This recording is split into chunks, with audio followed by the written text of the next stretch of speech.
Pessoal, boa noite. Eu estou gravando esse vídeo para corrigir as 3 primeiras semanas do PET de vocês, ou seja, do PET de História. Também serão corrigidas as atividades complementares, tá bom? Então, dito isso, vamos embora para o vídeo.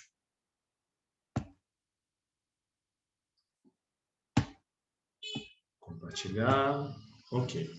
Para nós começarmos no assunto mercantilismo e absolutismo, nós começamos com a questão 1, no qual encontramos a alternativa correta marcada em caneta amarela. E a pergunta é: qual das alternativas abaixo define corretamente o mercantilismo?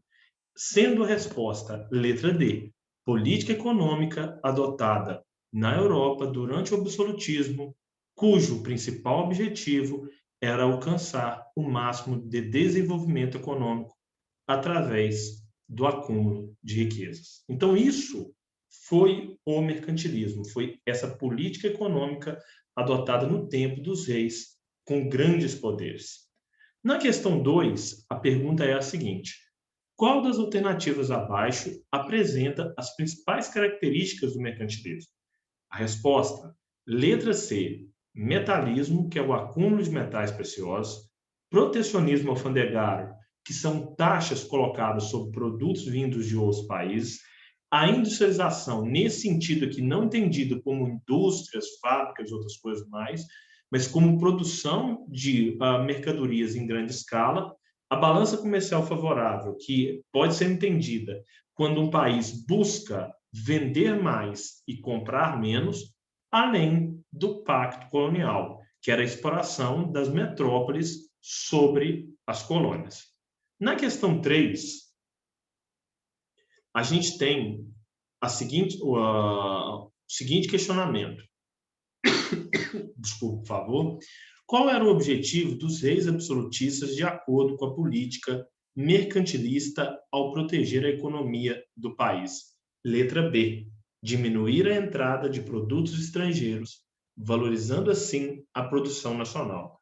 Lembramos até hoje que ainda existe esse chamado protecionismo alfandegário. 4, de que forma o Brasil foi atingido pelo mercantilismo, ou seja, pela política econômica adotada pelos reis absolutistas? Resposta, letra A, através do pacto colonial. O Brasil só podia vender e comprar mercadorias de Portugal. Podia vender e comprar mercadorias de Portugal e suas colônias: Angola, Moçambique, São Tomé e Príncipe, Cabo Verde, entre outras, mas só do mundo relacionado a Portugal. De outros países não tinha essa liberdade. Vamos aqui para a atividade extra, ou para as atividades extras, na verdade, com 2 questionamentos. Questionamento 1 da atividade extra: como a Espanha se tornou um dos países mais ricos do mundo durante os séculos XVI e XVII? Letra B, seguindo os princípios do metalismo, a Espanha acumulou grandes quantidades de ouro e prata que retirou das suas colônias na América. Lembrando que a Espanha foi responsável por tirar montanhas, eu não estou sendo exagerado no que eu estou falando, montanhas de prata do continente americano, principalmente do que é hoje o México e do que é hoje a Bolívia. Questão 2. Sobre o mercantilismo, qual das alternativas abaixo é errada? Então, ou seja, ele está querendo a resposta errada. As demais estão corretas. E a letra D.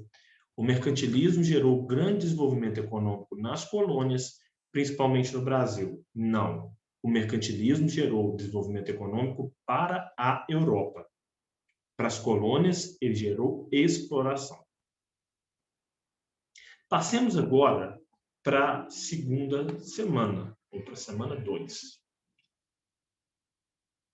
E a questão 1, na questão 1 nós temos uma imagem no qual está um rei ao centro, este rei é Dom João, e com a pergunta: a imagem abaixo se refere a, letra A, chegada da família real ao Brasil. O pintor coloca ali, né, o Dom João ao centro e toda a comitiva, todos os navios que ali chegaram com ele. Questão 2. Quais foram as duas regiões externas ocupadas por Dom João VI? Resposta: a província Cisplatina, atual Uruguai, e a Guiana Francesa, território pertencente à França no continente americano. 3. Foi um movimento de cunho liberal que eclodiu a 24 de agosto de 1820, na cidade do Porto, e teve repercussões tanto na história de Portugal quanto na história do Brasil. Este movimento foi chamado de, como explodiu na cidade do Porto, letra D, a Revolução do Porto, de 1820, e que acabou levando o retorno de Dom João VI para lá. Na atividade extra da segunda semana, a gente tem o seguinte questionamento. Quando o príncipe regente português, Dom João, chegou de malas e bagagens para residir no Brasil, houve um grande alvoroço na cidade do Rio de Janeiro. Afinal, era a própria encarnação do rei que aqui desembarcava. Dom João não precisou, porém, caminhar muito para alojar-se. Logo em frente do cais estava localizado o Palácio dos Vice-Reis. O significado da chegada de Dom João ao Rio de Janeiro pode ser resumido como letra C, inversão da relação entre metrópole e colônia, já que a sede política do Império passava do centro para a periferia. Centro, até então Lisboa, periferia, aqui no caso, era o Brasil.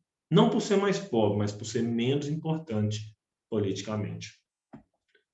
Passando para a semana 3, a última semana que eu vou corrigir neste vídeo, nós encontramos o seguinte. 1. Semana 3. Entre os fatores de ordem internacional que também foram importantes para a abdicação de Dom Pedro I, podemos citar. Então, eventos que ocorreram fora do Brasil e que levaram Dom Pedro I a ir embora daqui e voltar para a Europa. Letra E. A morte de Dom João VI de Portugal e a queda de Carlos X na França. Lembrando que ele era filho do Dom João, rei de Portugal.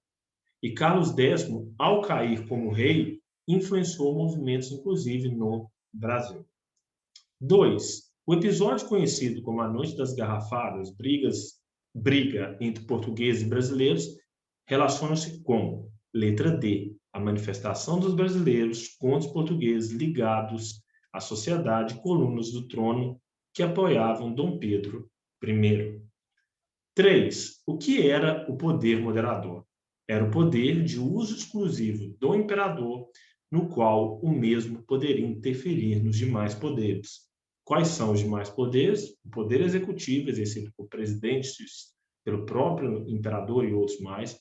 O poder legislativo é exercido por deputados, senadores, ou deputados estaduais, ou até mesmo vereadores. E o poder judiciário, exercido por juízes e promotores. Para nós terminarmos a correção dessa primeira semana, temos uma atividade extra. Lembrando que no próximo vídeo farei a correção das semanas 4, 5 e 6. Vídeo este que provavelmente enviarei para vocês na próxima semana. Então vamos terminar aqui com o que foi a Guerra Cisplatina. Resposta: confronto entre o Brasil e a atual região do Uruguai entre 1825 a 1828 e que culminou, ou seja, terminou com a independência do Uruguai e o desgaste do governo de Dom Pedro I. Então, o Brasil, imensamente maior que o Uruguai, consegue perder uma guerra para o mesmo e a perda dessa guerra leva à independência do nosso vizinho sul-americano. Pois bem, volto a repetir para vocês, na semana que vem, mando a correção das semanas 4, 5 e 6. Corrijam para quem já fez, pode corrigir para quem ainda não fez. Faça conforme o vídeo que eu estou passando para vocês aqui e até o próximo encontro. Obrigado.